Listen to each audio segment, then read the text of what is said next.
Hi, welcome back. Today we're going to be jumping into photography. I'm basically going to teach you guys, or tell you guys, a lot about my story. We're going to go through a few basic questions. I went on Instagram and I asked a bunch of questions. I answered a few of them, but I'm going to be answering every single one of them in this video. So this is Photography 101, the basics. If you've ever had questions about photography, this video is going to cover the majority of things that I have learned across my time. Before we jump into it, I also want to say I'll be showing you the camera that I use, and I will be showing you basic settings, and I also will be editing one photo in this video for you guys to see my editing process. I feel like no one shares their editing process, and that is something where I learned the most, was just from watching people edit all across time. So all of that will be included in this video. I may even bring you guys with me for a section of it to do a photo shoot this week, and that will be included in the video as well. So this is a very jam-packed video. I really want to put everything that is so basic that you could use to get started in your photography career into this video. I'm so excited. Let's go ahead and jump on in.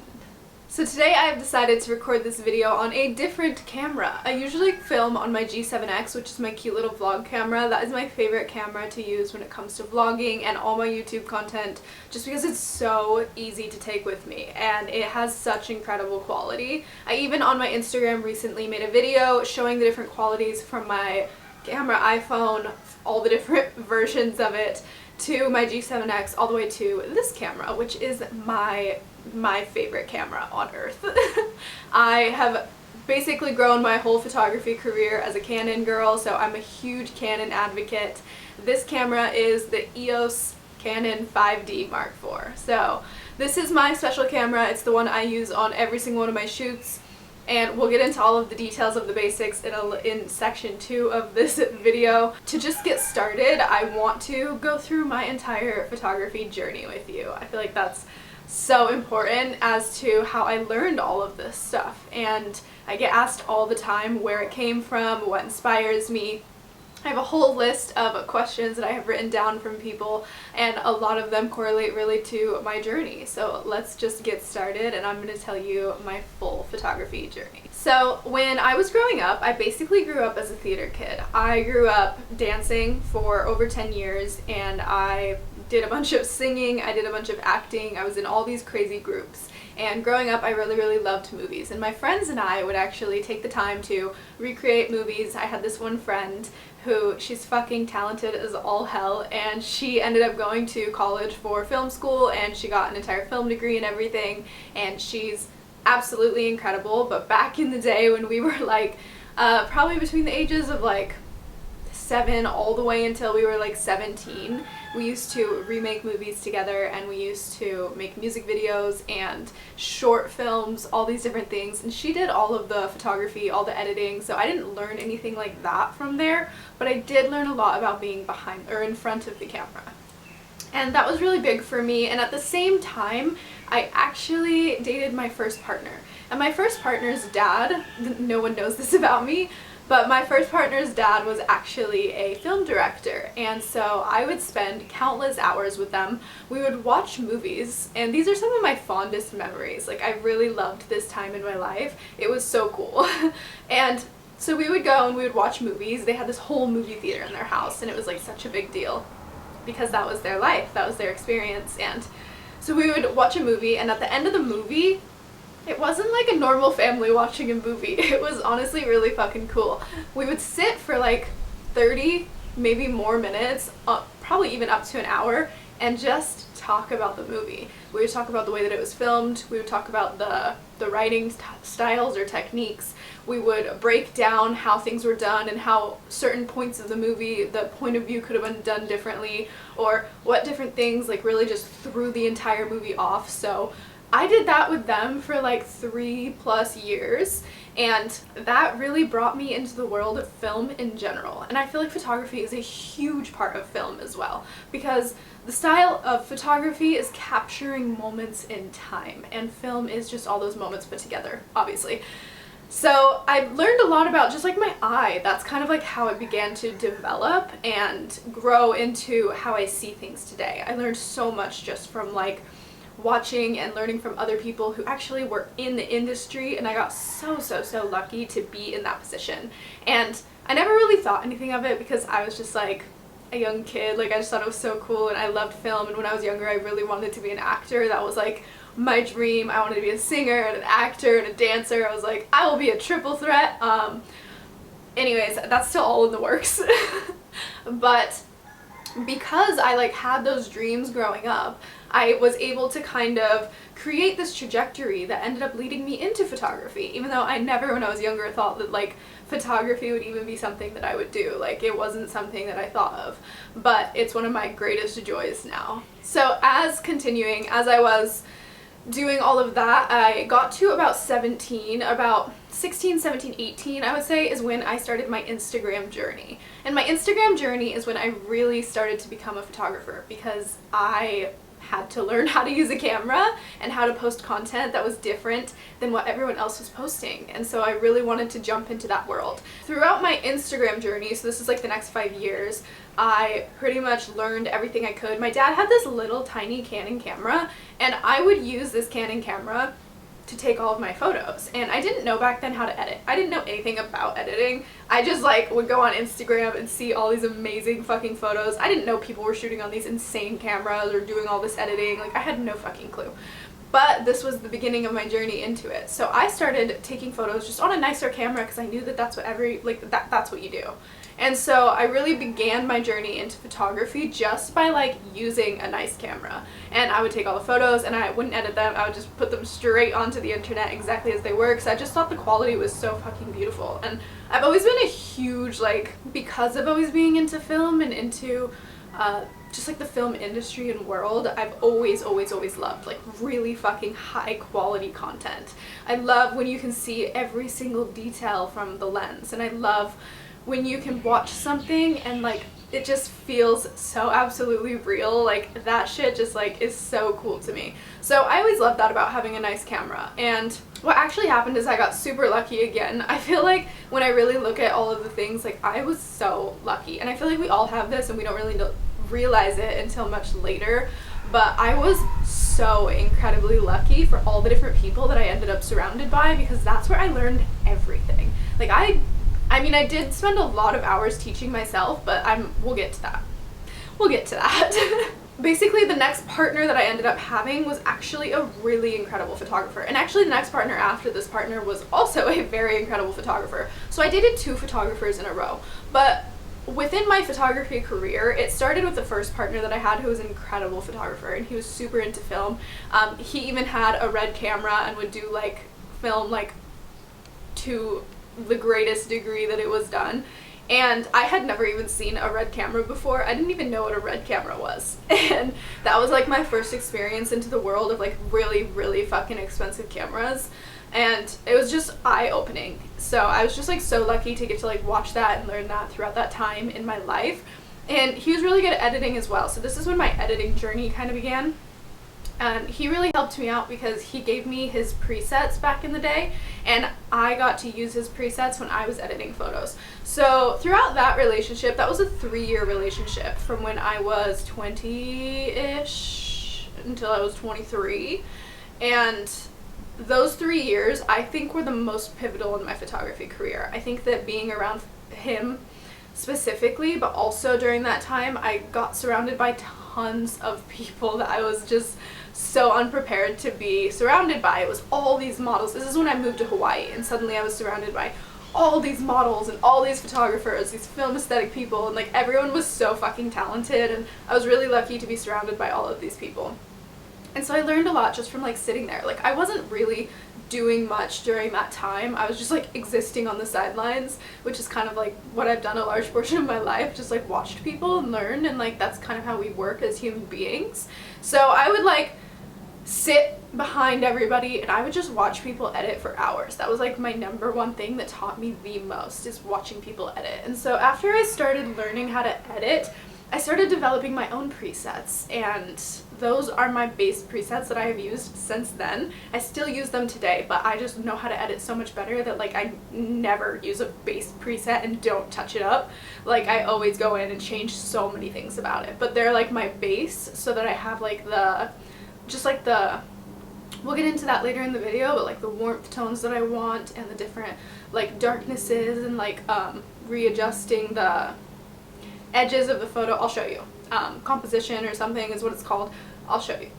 So after dating that guy, I really deep dove into my photography experience, and I started shooting all of my friends, and I had so many incredible friends that were so kind to let me shoot them all the time, and I learned a lot from shooting.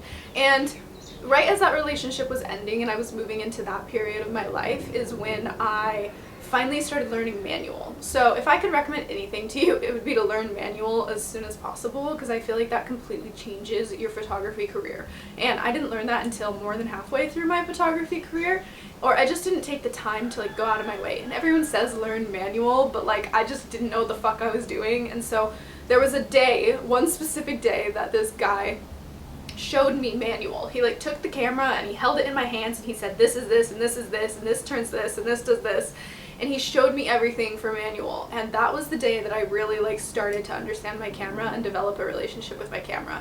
So then I ended up dating another guy, and the next guy was a very incredible photographer as well. And that was really cool because he had a completely different eye than the previous partner that I had, and I learned so much from him in the aesthetics of like making people feel safe when you're shooting, and kind of like the entire environment around where you're shooting, because I, throughout my career, had not felt very safe shooting with men specifically, and he was the first guy that I ever shot with that actually made me feel so fucking confident and beautiful, and just like I could just completely be myself, even if I wanted to like be in any setting of myself and be shot. And that was such a beautiful gift to me that I experienced with him. And because I experienced that, I learned from that point forward how to make people feel really safe.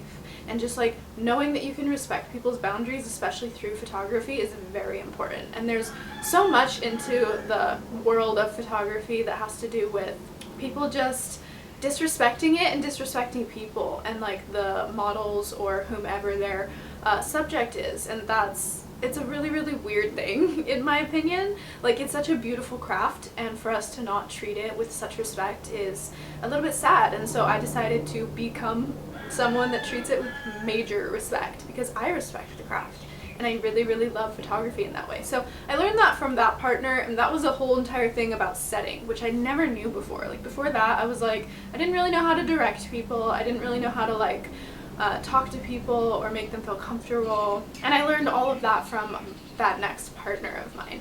So then from that day forward, I ended up shooting a lot with him, and then I would edit all the photos and he would just take them, and then I would get to edit. So I edited for so many hours. There are so many hours under my belt of editing, and I think that's where you really learn the most. I think it's super important that you just practice and keep shooting, because that is where you learn everything. Like, it's trial and error. That's how everything is in this world. You have to just get in there and get at it. And even if you're terrible in the beginning, that's okay. Like, if I inserted some of my old photos, I'll add some. But if you look at them, like, you're like, oh, whoa, this girl like makes this now. It's crazy, and you really can only put yourself next to your own stuff and just see how much you've grown. Like, it's so beautiful. So that is kind of the base of how I got started into photography. From then, I continued to develop, and pretty much that's how I started to get to where I am today. I have a few other questions. So the next question that someone asked is, what is your allure to photography, or what brings you to photography? The allure of photography for me has always been that you can really capture something that people feel. Like that. The most inspirational photographers for me have always been the people that I look at their photos and I'm like, holy shit, like, it's like a movie scene. Like, it's like they weren't there, but it's like people were actually playing and having fun. And I feel like I personally believe that that's a huge secret to photography, is that you want the subject to be acting in complete awe in their source light. Like, they're running around, they're having fun, they're being their inner child, and you're capturing that essence, and that is what breathes through the photo. That's like the most powerful thing you can capture, and it's just from raw moments, like making people feel safe to just be themselves, and you're getting the gift of capturing them in their essence, and that is such a beautiful thing. That's kind of how all my photography is like brought around itself, and that's what inspires me as well with photography. Like, I love creating something that, one, makes people like soften into themselves in beauty because they're just like so in awe that like that was a moment that was captured of them. And that is such a beautiful, it just makes me feel so happy to share that with people and give that to the people that I love. It inspires me just being around people in their most authentic selves.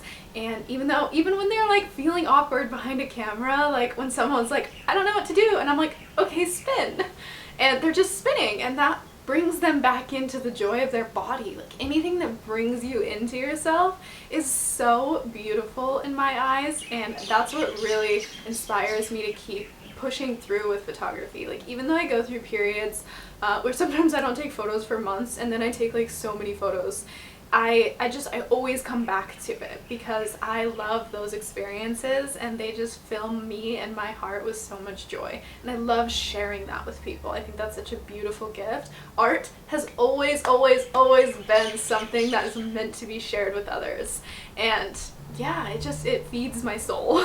Someone asked, how would you describe your photography style? My style is very film aesthetic, but not quite film, because obviously, like, if you look at real film, it's captured soft, and my photos have a bit more contrast to them. I don't decontrast them as much or desaturate them. Mine have tons of color, and film does have a little bit more color often, which is something that draws people's eyes. And like everyone kind of develops different aspects to their photography and what like feels the best for them and what like feels good to share and promote as well. And for me, it's like this film aesthetic, which this really took hold when Esther, everyone knows Esther, famous photographer, I'll put her name on the screen, Esther Cannon. She's so famous. She basically coined the concept of this filmy aesthetic. A few years ago, she like popped off and like she was the first one to really do it to that aesthetic that most people know of, and her photos are literally everywhere on the entire internet, and she's fucking talented. I have to say, she's just so fucking talented. And so she coined that and created it, and then all these different photographers now, everyone has kind of taken the concept and like twisted it to their own liking, and I think that's such a beautiful thing. I love having the opportunity for us all to like share art and create from other art, and like that's what art is. It's culture shared, and it's such a beautiful thing to have and experience. And so that's kind of how I would coin my photography style. It's more of like a film aesthetic, but for me, that's just something that totally enhances the photo, and the part that really connects me to photography is the moment that you get to capture, the like realness and the rawness that gets to come out in the photo. I think that's so important, and that's what photography is for me, so that is more of my style than anything else. And when it comes down to the basics, I pretty much always do portrait style photography. That's just because I'm really good with faces and I'm really good with angles. That's something that I have noticed throughout my career. I just know how to see people from their best angles, and so I just use that to my own advantage, but that very much puts me in the category of portrait photography. Alright, let's go through the basics of my camera. Let's go through the basics of everything that I shoot. I am going to be switching cameras in a moment, but I'm going to use this one as much as I can for right now, and then I'll switch over and show you guys this camera. So the camera that I use is a Canon 5D Mark IV. I originally started out with a very small Canon camera, which I mentioned earlier, and I love that camera, but I ended up wanting to like upgrade as I started being around people that had better access to cameras. This is the camera that I fell in love with. I got to try so many different ones. I got to shoot on some Sony cameras, which are really cool. I love the mirrorless vibe, and I love the they have so much more color to them, and Canon just has like a different, when you shoot on different cameras, you go and take them into Lightroom and you'll notice that you have to adjust everything to the different coloring that the different cameras have. For me, I really love Canons. I have always thought that editing through a Canon photo is really easy for me, but I think everyone has their different style. There's all these different cameras, and you can really, once you become a really incredible photographer, you could really shoot on anything and find the vibe, because as long as you know the like breakdown of the camera, you can kind of adjust things to your liking, and then you can shoot. The lens that I currently have is a 50mm lens. I love this lens. It is so special to me, and it was actually given to me. I didn't have this lens, or any lens at all actually. And this camera, I was able to buy the base a few years ago when I made a little bit of money. I worked so hard, and then I bought it from a friend of mine who was selling it as they were leaving, and I bought the base, but I wasn't able to buy the lens that I want. So ever since that day, I had another friend that gifted me, because I had a base but I had no lens, so I had someone gift me the 50mm lens, and this is what I've been using ever since that day.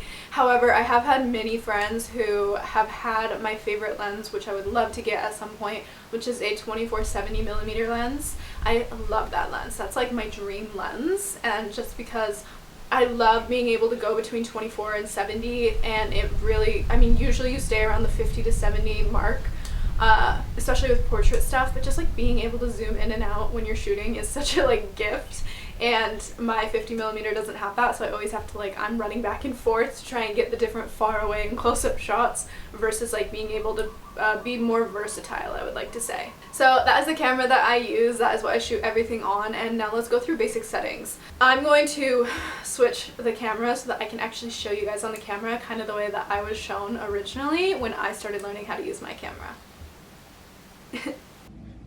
Okay, hi. We've got some light coming in here. I've got the car turned off, but this is where the best sound was. There's just been so much wind today that I needed to get in my car. But I wanted to go through and show you guys all the settings on my camera. So this is my baby. This is my baby girl. She is my Canon, everything that I love in a camera. Of course, this is the lens that I have. You can take the lens off, which everyone knows. But if you don't know, twist, pull out. You want to be super careful to like keep it super protected. Also, when you're going to different places and different settings, there will be things that happen. I've seen some people end up when they go to humid places with fogged up lenses. You can go in and clean them, but yeah, I've always been really careful not to get on the inside of my lens, and I pretty much always keep it closed. One thing that I did notice, and so I've just been really careful about this, is that when I'm with, or when I was with one of my past photographer partners, they would ensure that they were only changing the lens like really fast and in darker places, so like not a lot of like, I don't know, either air or dust or light would get into in between this area. So they were just super careful about that, and so I've been very careful about that also ever since that day, just because I was watching and noticed that that was something that I feel like you should be really careful with. I wanted to go through and show you guys my settings of what I do when I take a photo, kind of going through just the basic settings of the camera itself. So what I do is I use this start stop button, because this start stop is going to change this and show you what's going through the lens. So if this is on a Canon, it's different on every single camera, so you just have to like be aware of that. This is what I use, because if you have it turned off, you have to look through the lens, and that's how you can focus. But if you turn it on, you can actually look through here. And mine is actually a touch camera as well, so you can touch it, and as soon as it focuses, it'll take the photo. But when it comes to settings, so let's start with my f-stop. I usually keep it at a range of 2.8 or 4. That's like my favorite setting. I go between 2.8 and 4 because 2.8 is going to keep everything pretty intact. That's like kind of the classic of where you want to start with. I move it to 4 when it starts, or when it's a little bit lighter out and I want to get more of a blurry motion photo. It basically lets more light into the photo, and so you can capture more movement and also more of what's going on, but it can blur it sometimes. If you want it to get really good details, just keep it at 2.8, because that just, and then adjust your other settings to the max. And then up here is where you're gonna set it to manual. You want the little M, that's manual. And then when you turn it on, so that's my f-stop. I always pretty much, I mean, round of everything is just keep it at 2.8. That's the basis. Now the next thing here, I actually don't know what this is called. It's not the ISO, it's the other one. This is the one that you're gonna be able to like adjust lighting wise. Like here. You won't be able to see me because it's so zoomed in. Haha. Just took a photo of myself. But this, let me turn it up. There you go, there I am. See? And then you can turn it down. And this is just this range of motion. So you can see that it's at 50 right now. That's a little bit too low. You actually don't want it to be at that. You never want it to go below around 100 to 125. So what we're gonna do is, because that was the issue. I'm like, what's wrong? You can shoot it a little bit different, but I moved it back to 2.8, and so now you can see me.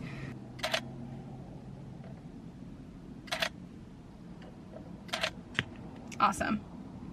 So those are some basic photos. That's kind of the settings. My ISO is at 100. I keep my ISO at 100 if I'm ever doing anything outside, because that's the lowest it goes, and that's where I like to keep it, and then I adjust the other settings. The ISO can really fuck with your photos. If you have it too high, it can be really hard to go back in and edit it. So I really recommend keeping it at around 100, and then if you're shooting inside, then you start to take it up.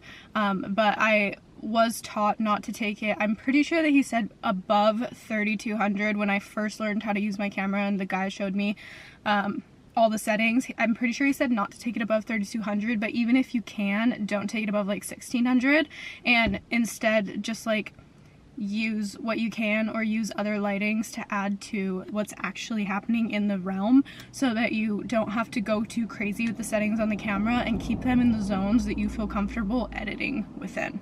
So that is everything. That is all of my settings. This microphone is new. It's a different thing. I just got it on Amazon, and that's because I wanted to be able to do more voiceover filming and stuff like that. I'm still working with this. But yeah, so that is the basics of my camera and what I recommend, and now we will go into the portion of photo shoot and editing. Okay, hi.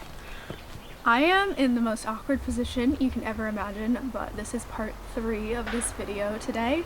I have an entire stream of water sparkling in my eyes right now, which is where we are for this lighting photo shoot part of this vlog video. I have 2 mothers watching me, which is pretty hilarious, and yeah, I was going to shoot with someone else today, but that ended up getting moved, and so I decided I still wanted to finish this video out. So we are just going to do a self-portrait photo shoot. I thought it would be really cool because I could show everything, and then we can go in and edit one of the photos from this photo shoot. So we're gonna just dive on in. I'm gonna kind of shoot a few different areas. We'll see. I don't really know what's gonna happen yet, but this is just us getting started. I love the lighting, and so I love being hidden in these trees. It's about 2 hours before sunset is what time it is. So 2 hours before sunset, and we are going to dive on in. 1 hour later. Alright you guys, I have taken so many photos. I have a ton of mosquito bites, and the lighting is still so beautiful. It keeps going in and out, so I'm going to move this into the editing portion. We're going to take one of these portraits that I have made and turn it into an epic photo. Alright, so I have gone ahead and slowed down this entire process. It's technically sped up, but this was about an hour of editing, maybe like 45-ish minutes. But I've slowed it down for you so you can kind of go through and pause things when you want to. I'm really going to just review all the basics. So as I mentioned earlier, I have my own preset that I have created. It's my Freya preset is what it is. You can't see it on screen because I thought it was more important for you to see the dials of like what I'm shifting and changing throughout the photo. So I added my original preset that I always start with, as I mentioned, and then I went in and kind of started out with the lights and darks. First things first is that you want to enable chromatic shifts, and then you're going to pick your camera, whatever it is, and just let it shift from there. If you don't have that on your camera, then you don't have to worry about it. It's just up to you if you want. It basically takes the corner edges and it will like darken or lighten them, and like vertically like unshift them from looking like a little bit of a fisheye, because cameras naturally have that. And then I went into all the lights and darks.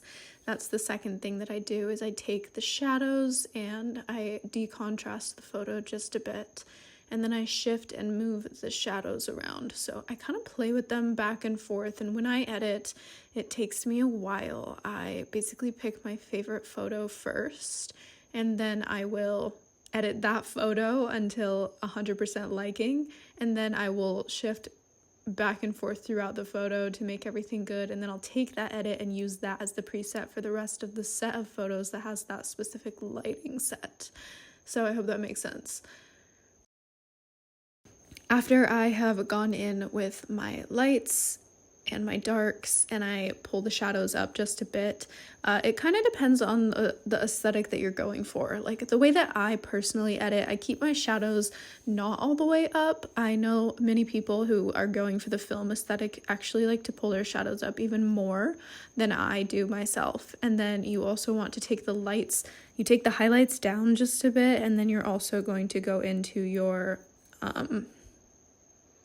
S-curve, and you're going to take the lighting, the like highlights again, but you're going to like take it down to where it doesn't look like the sun's as bright on you. It kind of softens the lighting on you.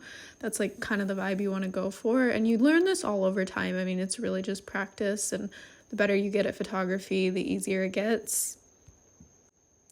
After I kind of go in with my basic lighting, I'll move into the colors. I always take my oranges. They'll be a little bit up or they'll be a little tiny bit down based on the photo. That kind of just depends.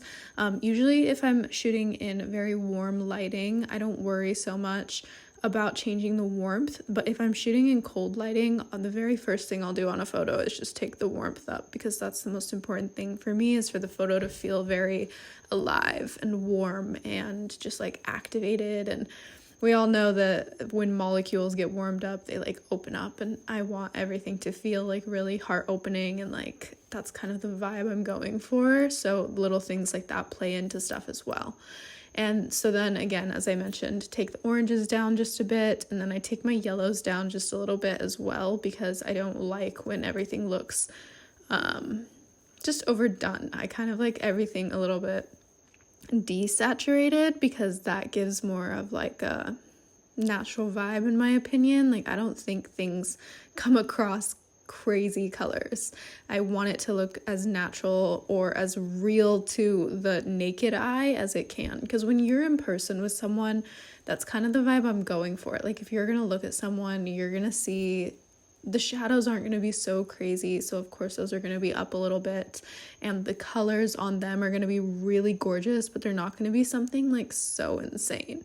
And I feel like that's just something really important that I like to note and keep in the back of my mind when I'm editing.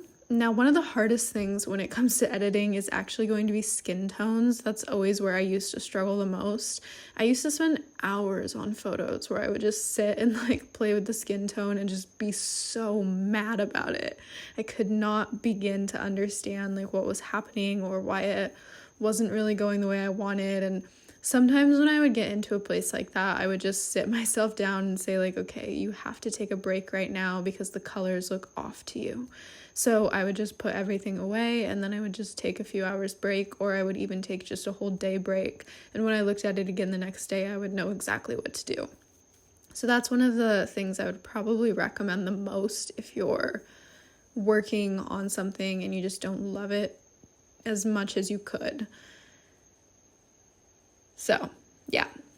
And now moving into the S-curve color lighting, I didn't learn how to use this until just recently, and this has added so much depth to my photos in my opinion, and it's such a beautiful thing. You basically take a classic S-curve, which is the little box on the right that I'm using here, and then you're gonna just create the S, and then you just fuck around with it till you like it. I pretty much only play with the shadows. You can play with the highlights, but the shadows is where I think the definition comes from. You absolutely could add into the highlights certain different tones and hues. I have a few friends who are really incredible photographers, and they do some things that I just like, I don't even know how the fuck they do those things. But that's kind of part of the realm of photography, is you're just like slowly learning over time as you go. And I feel like being really nice to yourself and like understanding that we are all artists, and that is a never ending realm of creativity to learn from. Like, you're never gonna stop learning, and you're never gonna feel totally perfect. One of the biggest parts of being an artist or a creative is learning to share your art even when it's not good, just like sharing it because you're proud of it and it was something beautiful that you created.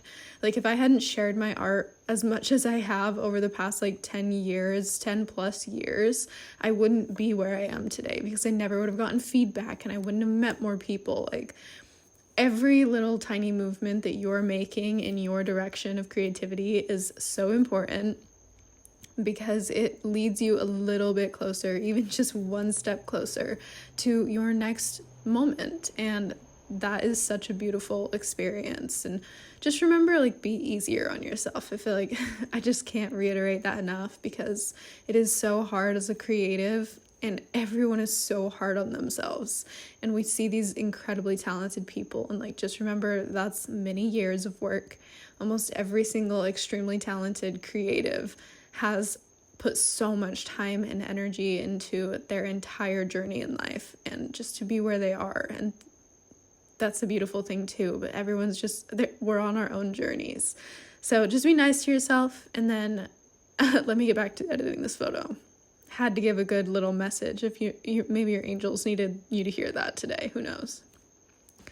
After I go in with the S-curve, I basically move into all the little details of the photo. I personally don't use Photoshop. A lot of people do, and a lot of people love it. And that's how you get a lot of the really crazy photos that go super fucking viral online. I do love those photos a lot, but I really like when things don't look too falsified. I want things to look as real as they possibly can. So what I'll do is I'll go in and, like, if there is a piece of acne and it's like the main photo that I think is like the number one, like 10 photo of all, like it's a 10 out of 10, then I'll go in and I'll adjust a couple of things. I only do it on a few photos that I think are like the best ones, and I'll get rid of like one piece of acne. I'm not going to do it if there's a ton, you know, I'll just get rid of the major, and then I will go in and I will bring the highlights up in the eyes. I do that on a lot of photos actually, just because that's a way to edit eyes that you don't have to actually go crazy with it. So you can just bring the highlights up and like the texture and clarity, and that's just going to add so much definition to an eyeball. And then you also can add another, what's it called? I can't remember, but it's like the red thing that I'm highlighting on the screen when I select certain parts. Yeah, that you can add sharpening to certain points of the face that would be really sharp, and that makes your photo, like, it's crazy because it's all these little tiny things that just elevate your photos to the max degree. So really picking like the best photos that you can and then giving them all your energy is such a like beautiful thing, because it's going to create photos that you're extremely proud of because you put so much of your good energy and light into them. I had a friend ask me the other day, because I helped a friend out and I was taking some photos for her, but then she tagged me, and then I had a different friend that was like, oh, those were your photos, and I was like, no, they're not. Like, I personally don't claim photos that I haven't put all of my energy into. And if I'm just taking a snapshot for someone, like, that's their photo, you know? It's not my photo unless I'm going through the whole entire process of turning it into like a crazy piece of art. Because a photo's a photo, you know? If you take someone's iPhone and you take a photo of someone, you're not going to claim that as like your photo. So I feel the same way with pretty much anything. Like, I think that the part that makes it your photo, and of course the model always gets full access to use it whenever, but what like really claims it as your photo is when you've put so much energy, like good, beautiful energy into it to create this masterpiece and share it with them. And that is what art is. Like, art is actually just so much good energy and emotion or feeling that's being put into one place and then shared with everybody. So yeah, then I went through and basically I took the edit and I pasted it onto another photo. I like to go back and forth between two photos because then I can see where the highlights or the other parts of the photo just aren't perfect. And then I was trying to fuck around and I got a little distracted and forgot that I was screen recording, to be completely honest. And I was trying to like copy. This is how you learn, literally. This is a great example. But I tried to copy the eyes from the other photo and then paste them onto this photo so I didn't have to redo the whole S-curve thing, but I couldn't figure it out, so I ended up redoing it anyways. And yeah, then I had the two photos. So these were pretty much the final photos. I do add quite a large amount of grain to every single photo, but It kind of depends, like, when it comes to grain, it's just your own choice. You can do like half the amount of grain, or you can do really tiny sized grain. You can do super big sized grain. It just depends what you like the most. I personally love grain because I think it softens the skin a little bit, and it helps out when you see like textures on the skin. It like just softens all that because the grain itself is bigger than the skin. And I think it's just a beautiful way to like, it makes so many people feel so beautiful. I felt that for myself, and then when I started adding or intensifying the grain for people that I was shooting for, I've noticed that other people just fucking love that shit. And everyone loves the way that like a film photo, even if it's like not actually film, looks. They love the aesthetic of the grain because it just looks like, it looks really cool. Like it adds a little grit to it, in my opinion. But yeah, so that is the entire process of my editing. This was a full-on step-by-step tutorial, so if you guys made it to this point, thank you so much for being here. After that, I pretty much took these two photos and I exported them. I did crop them, and I learned a lot about cropping from my first partner, and I didn't really go into that too much, but basically you take things into the center or you take them into the thirds, and you can look that up anywhere on YouTube. Another thing that I just highly recommend also in general is just to do so much research. You can learn so much about photography and editing on YouTube just by taking the time to sit and watch some videos. Like, treat it like it's a class or like a school or a college class or whatever. And just go sit and watch videos for like 3 hours a week for 4 or 5 weeks. Like, just take the time to do it, and you're gonna learn so much. It's wild. That's how pretty much everyone I know has also just become so fucking incredibly talented with it. It's developing a skill. Everything in this world is developing a skill, and we all have the opportunity to do that. Just, it's where do you want to put your time and energy? So yeah, here are the final photos. I hope you guys enjoyed this process. If you did, do not forget to give this video a huge thumbs up and comment down below. Thank you guys so much for joining me for this video. I am so honored to be a photographer and to get to share my craft with everyone, each and every one of you. For those of you that made it to the end of this video, thank you so much, and please do not forget to give this video a big thumbs up and hit that subscribe button. I love you guys so much, and I hope this was helpful. I will see you guys next week.